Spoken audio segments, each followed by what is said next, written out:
रूसी राष्ट्रपति व्लादिमीर पहुंच रहे हैं दिल्ली और मैं उससे पहले पहुंच गई हूं मॉस्को और मॉस्को के ही रेड स्क्वायर से आप हमारी ये विशेष पेशकश देख रहे हैं जहां पर इतिहास हर ईंट में जैसे मौजूद हो। यहां पर है क्रेमलिन, यही है वो जगह जहां से रूस की सरकार चलाते हैं व्लादिमीर पुतिन और ये उनका घर है जो पीला वाला हिस्सा आप देख रहे हैं। इतिहास ने इस रेड स्क्वायर पर न जानी कितनी करवटें ली हैं। यहीं पर सेंट बासिल का ये चर्च है जहां पर हजारों लोग पहुंचते हैं, तस्वीरें लेते हैं। ये ऐतिहासिक जगह है। न जाने कितने रूसी राष्ट्रपतियों को यहां पर सत्ता में आते हुए, सत्ता से बाहर जाते हुए, गोर्बाचेव के ग्लासनोस्ट से पेरेस्ट्रोइका को देखते हुए, येल्सिन के शासन को देखते हुए, व्लादिमीर पुतिन जो कि पिछले 1/4 ऑफ अ सेंचुरी यानी 1/4 सदी से रूस के राष्ट्रपति बने हुए हैं। अब देखिए, आज हम यहाँ पर इसलिए पहुंचे हैं क्योंकि रूसी राष्ट्रपति व्लादिमीर पुतिन का ये भारत दौरा कई मायनों में बहुत अहम है। इम्तिहान, वो इम्तिहान जो दोस्ती लेती है। भारत और रूस का ये रिश्ता, ये बॉन्ड कई दशकों का है, 70 साल पुराना है। लेकिन इसी के साथ आपको ये भी समझना होगा कि न जाने कितने इम्तिहान आए और उन इम्तिहानों की लिस्ट ही खत्म नहीं होती। और खास तौर पर रूस यूक्रेन की जंग के बाद जब अमेरिका ने एक के बाद एक सैंक्शंस लगा दिए रूस पर और पश्चिमी देशों ने जिस तरह से रूस की अर्थव्यवस्था की घेराबंदी की, नैतिक रूप से, राजनयिक रूप से अलग थलग किया, और दूसरी तरफ भारत जिस पर यह आरोप लगा दिया ट्रंप सरकार ने कि आप कच्चा तेल खरीद कर आप रूस और यूक्रेन के इस युद्ध को आप फंड कर रहे हैं, और उसके बाद से जबरदस्त टैरिफ्स भारत पर लगा दिए। लेकिन कहते हैं कुछ दोस्तियां ऐसी होती हैं जो टूटने के लिए बनी ही नहीं होती, और शायद इसीलिए भारत और रूस का ये रिश्ता अडिग है, मजबूत है और उसी दमखम के साथ आगे बढ़ रहा है। अगर 4 और 5 तारीख को रूसी राष्ट्रपति व्लादिमीर पुतिन नई दिल्ली पहुंच रहे हैं मॉस्को से, तो ये दोनों देशों के रिश्तों को और भी मजबूत करने की कड़ी में एक बहुत बड़ा अध्याय माना जा सकता है। किन क्षेत्रों में? एक तो ऊर्जा के क्षेत्र में, क्योंकि युद्ध के बाद भी अपनी स्थिरता को देखते हुए हम तेल सस्ते कीमतों पर रूस से खरीदते रहे, और दूसरी तरफ रक्षा के क्षेत्र में ऑपरेशन सिंदूर हो, क्या काम आया?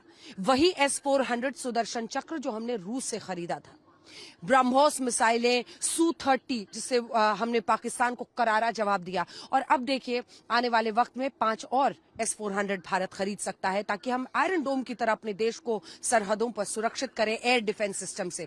और ये सारे रक्षा सौदे आज भी रूस के सबसे बड़े रक्षा आप समझ सकते हैं खरीदार के तौर पर भारत की अलग पहचान है, और इसीलिए आज पूरे विश्व की नजरें टिकी हुई हैं। आपको पता है अमेरिका से लेकर पश्चिमी देशों में पूरा यूरोप, अरब देश, सबकी नजरें टिकी हुई हैं कि आखिर विश्व कूटनीति के मंच पर यह सबसे बड़ी बैठक बताई जा रही है।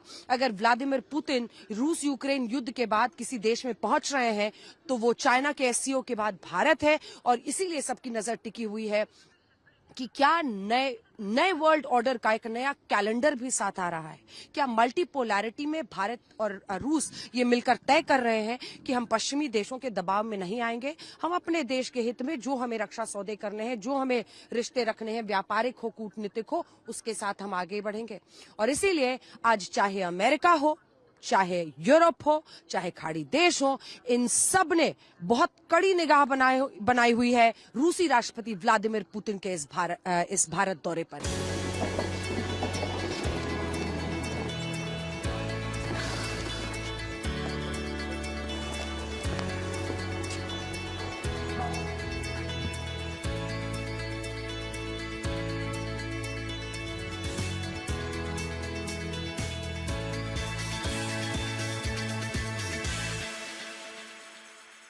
कुछ रिश्ते ना सीजनल होते हैं, मौसमी होते हैं। कुछ रिश्ते ऐसे होते हैं जो अटूट रहते हैं क्योंकि उनकी जड़ें कई दशकों में बनी होती हैं। और इसीलिए देखिए, भारत और रूस का रिश्ता कई स्तर पर इतना गंभीर तरीके से भी जुड़ा हुआ है। अगर ये सिर्फ आम लोगों के मिलने जुलने और खुशियों की बात नहीं है, ये है ऊर्जा के क्षेत्र में। जब चुनौतियां भारत के सामने आई कि रूस यूक्रेन युद्ध के बाद पूरे विश्व में अगर क्रूड के कीमतों को लेकर, तेल की कीमतों को लेकर एक अस्थिरता पैदा हो रही थी, तो हमने सस्ता तेल जो रूस ने हमें दिया वो हमने खरीदा। हमने अपनी आर्थिक शक्ति को, अर्थव्यवस्था को कमजोर नहीं होने दिया, ढहने नहीं दिया, क्योंकि हम रूस के साथ ऊर्जा व्यापार करते रहे। तेल खरीदते रहे। वहीं अगर आप रक्षा के क्षेत्र में देखिए, इस दोस्ती की कीमत को समझिए। ये दोस्ती क्या कहती है? हमने ये तय किया कि चाहे ऑपरेशन सिंदूर, जब पाकिस्तान को हमने करारा जवाब दिया था, किससे दिया था? S-400 सुदर्शन चक्र किससे खरीदा है हमने? रूस से। और ऐसे में चाहे वो Su-57E हो, चाहे ब्रह्मोस हो, चाहे Su-30 हो, जिससे ये ब्रह्मोस हमने पाकिस्तान पर गिराए, भारत को निर्णायक जीत मिली ऑपरेशन सिंदूर में। ये तमाम रक्षा सौदे, हमारी रक्षा मजबूती रूस और भारत के इस रिश्ते से आती है। और इसीलिए हम कह रहे हैं कि आज आप एक अनूठा विश्लेषण देख रहे हैं भारत और रूस के रिश्तों का। इसीलिए कुर्सी की पेटी बांध लीजिए। इस विश्लेषण में कहानी भी है, रोमांच भी है, किरदार भी है, ड्रामा भी है, सस्पेंस भी है, इतिहास भी है, रक्षा सौदे भी हैं, ऊर्जा के सौदे भी हैं, और ये आपके लिए एक अनूठा मौका है। ये है भारत और रूस का ये रिश्ता नाता।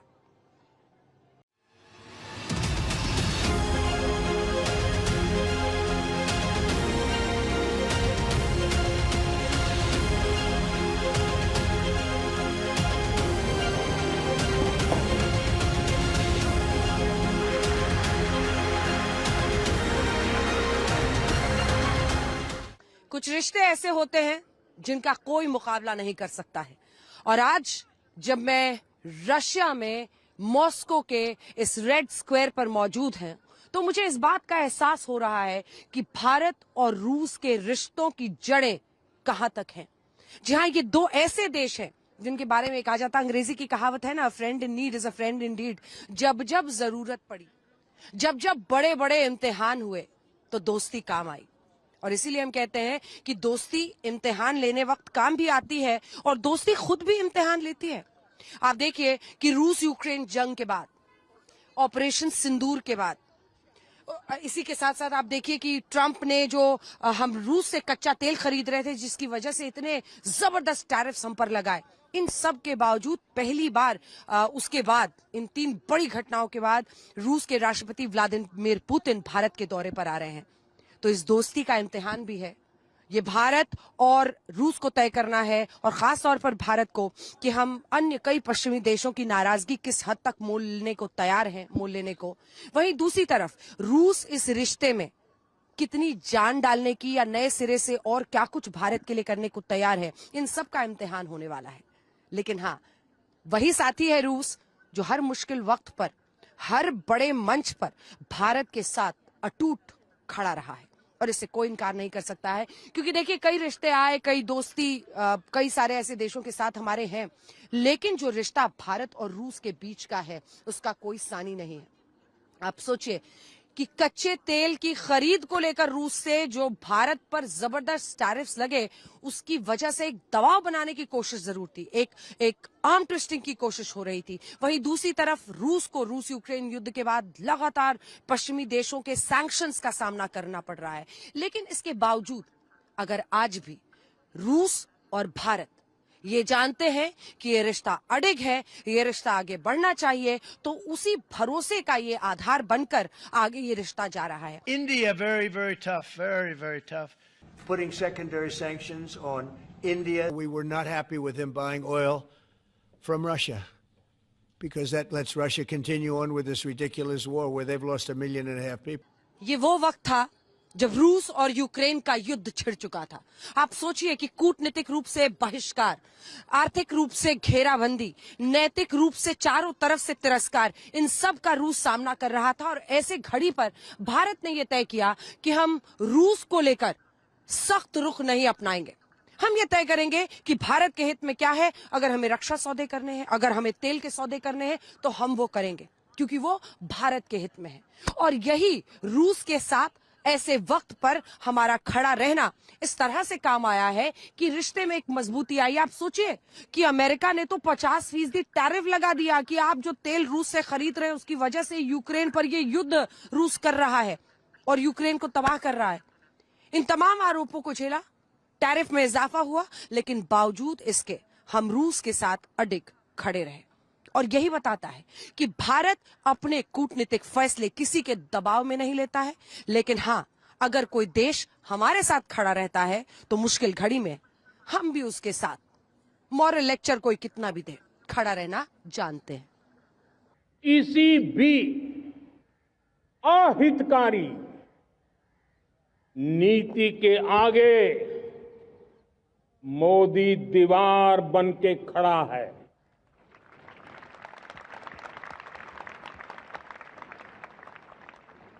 भारत अपने किसानों, अपने पशुपालकों, अपने मछुआरों के संबंध में कभी भी कोई समझौता नहीं स्वीकार करेगा।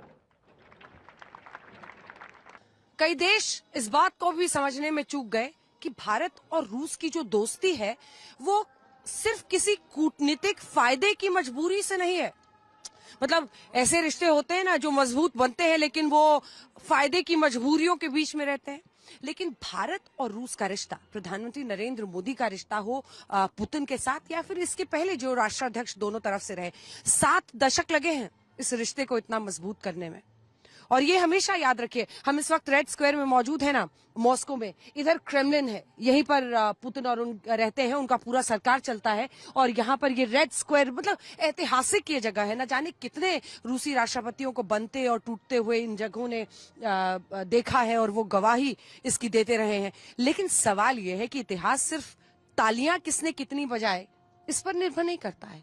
इतिहास इस बात से बनता है कि कौन मुश्किल घड़ी में साथ खड़ा रहा, कौन मुश्किलातों के बीच हड़बड़ाया नहीं और डगमगाया नहीं। इस रिश्ते को समझिए। प्रधानमंत्री नरेंद्र मोदी की विदेश नीति का मूल मंत्र यही है। वो ये है कि दोस्ती सिर्फ भावनाओं के आधार पर नहीं निभाई जाती है, बल्कि आम लोगों के हितों को आधार बताकर। और ये हित तय कैसे होते हैं? ये एक देश के आत्मसम्मान से तय होते हैं।